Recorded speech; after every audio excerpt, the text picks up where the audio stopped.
Good morning. Welcome to Morning Moments. I am so glad that you came to join us today. I have an author and speaker from the great state of Michigan. We have a lot in common. I'm a Michigander myself, JT Jester.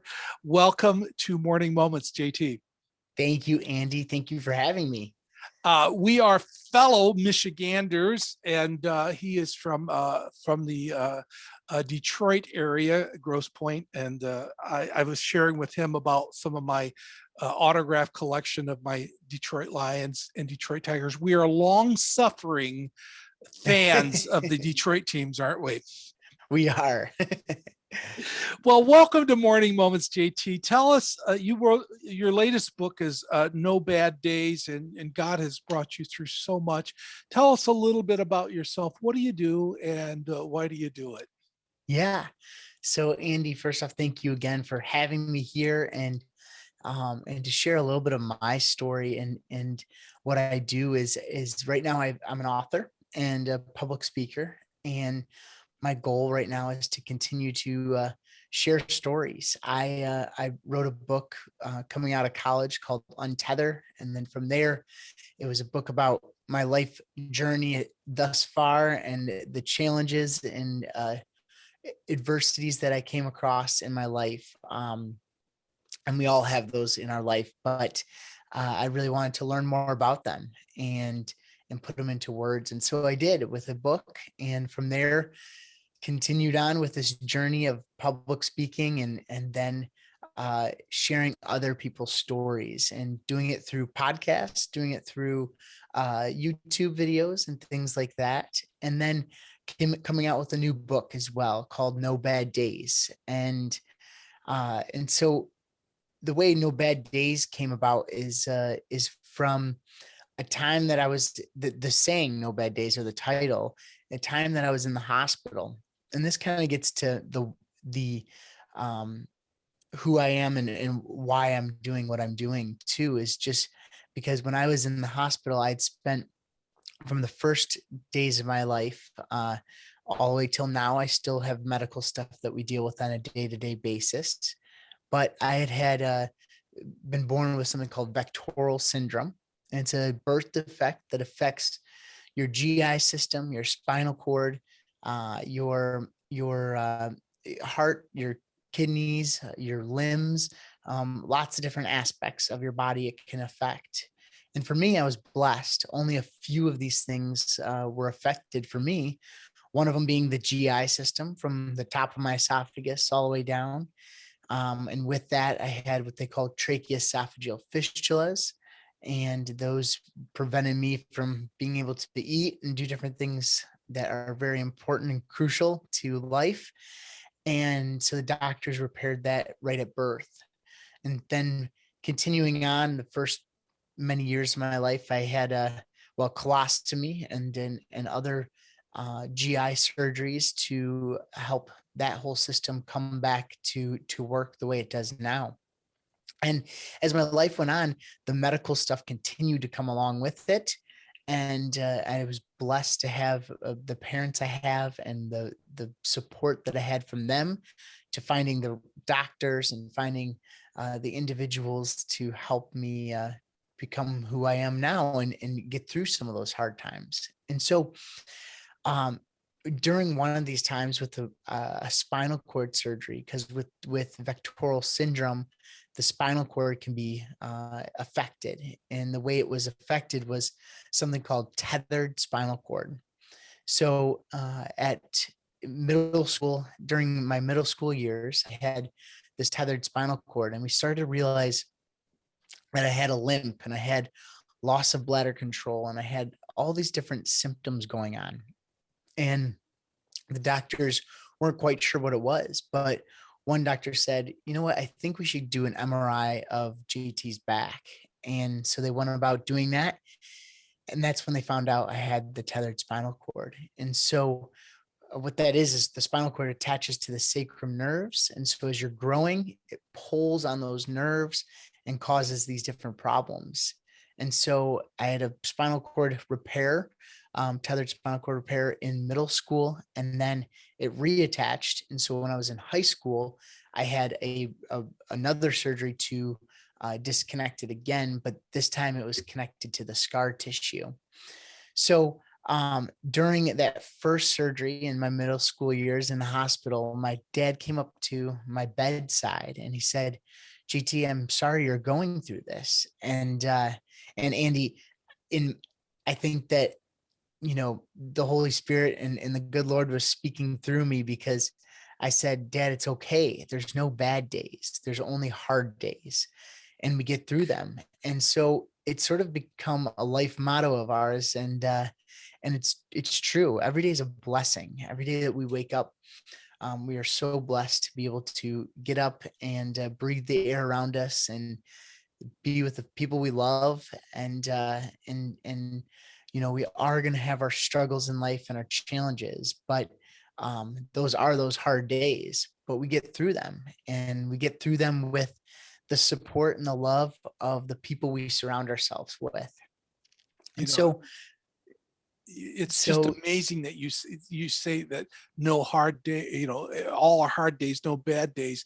What a great way to look at it. Not allowing what the things that happen to you to define who you are. God has already defined who you are, doesn't he? that's right. That's right. Yeah. And so I think that one thing that I've realized with these hardships that we all have our own challenges, and we have our own story. And one thing that I talk about a lot is how important it is for us to share our story. um you know when I was growing up, my a really close friend of ours taught me about how we're gonna all fall in life. And he was a ski coach, became a very good friend of ours. And from there, the first day that we spent skiing with him, I'd been skiing for years, and we were going up a chairlift, and he said, "JT, we're going to learn to fall today." And I said, "Why?" And in my head, I was like, that makes no sense. I know how to ski. Well, we get up there, and he falls to the left, he falls to the right, and he says, "Okay, GT, follow after me and do that." So I do it. I go to the left, to the right, and I keep getting back up. And it starts to become easier to get back up. And I realized in skiing how important it was to understanding when you fall, Oh, you have to get back up, and how to prevent some of those falls too in the future. And so when you look at life and you look at our challenges, we are going to fall. We are going to have those moments that we fall, but knowing how to get back up and having those people that teach us, like Lottie Slough, who's this gentleman who taught me this. Lottie taught me that, in life, you got to get back up, and you got to have the right people there to support you. And so finding your tribe of people is what I have found is so important. And that's what I really want to instill in people, is to just be able to go out there and find their tribe and share their story, and be able to carry on and stay strong with the most important person in your tribe is the good Lord. And from there, your family and friends, and building that tribe and is so important. the learning is in the journey, the strength is in the struggle. Yes. Yes. And show me your friends and I'll tell you who you are is Absolutely. Yes. I think so true. And it's important that we realize that who we surround ourselves with is who we'll become. And being able to have people there to help you along the way is so great. And so my journey right now is really been sharing stories and being able to encourage others. And I said to my parents along this journey, if I can impact one life, then that is so worth it. And just being able to encourage each other, I think that's what the good Lord wants us to do, is to be there for each other and help each other.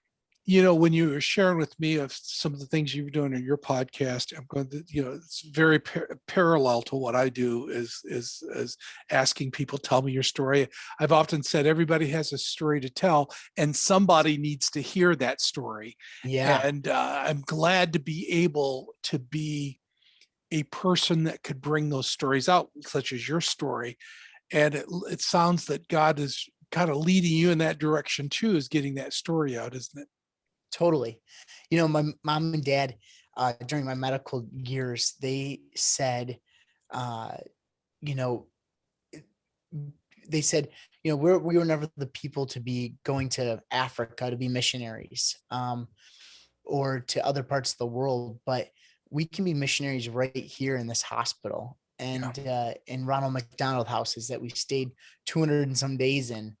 Wow. We can be there to, teach people of the Lord. And so, right now in my journey, that's sort of my goal is, to continue to spread the word of the good Lord and what he's done for all of us. God puts us at the right place at the right time and the people right beside us. And I often think about, and sometimes it floors me how many opportunities I've missed. But God has orchestrated so many people to cross my paths. I need to be looking for those people and saying, God, who do you want me to talk to today? Who are you putting in front of me today? Yeah, because we all learn something from each other, and I think that has been something that I've learned is just by sharing other people's stories through my different outlets and stuff. Uh, but for me, especially, I get to hear these stories and I get to be there Yes. to ask them the questions, and I've taken away probably way more than I ever thought I would from these stories. Oh, yeah, absolutely. Absolutely. Story after story, I get a chance to hear and go, oh, I'm so blessed to be able to get this information to be able to Yeah, see how good God is, and that God just is with folks through the sometimes the deepest, darkest times of our life. It shows that He's always there with us, isn't He? yes, yes. One of the things that thrilled me about putting this interview and other interviews like this on air and recorded is that it goes beyond my capability, and it goes on and we just release it to for God's use. These interviews that you and I both do will be there for years to come, and So true. they'll be floating around there after Yeah. I'm gone. Somebody may be listening to this interview and say, "Wow, that happened 3 or 4 years ago. This interview, and it's just what I needed today." And that's what's nice about knowing that what we're doing is something it'll be Yeah. recorded. Yeah. And that's my goal with the book too, is, these are things that will be out there for a long, long time as we go on. But the book really encapsulates, about how to have a great day and how to get past those hard days. And it does it through so many great people. And some of the people, have had challenges in their life that could not only imagine what they've gone through. But it's really cool to be able to hear how they've done it and how their faith has impacted them and been a part of that too.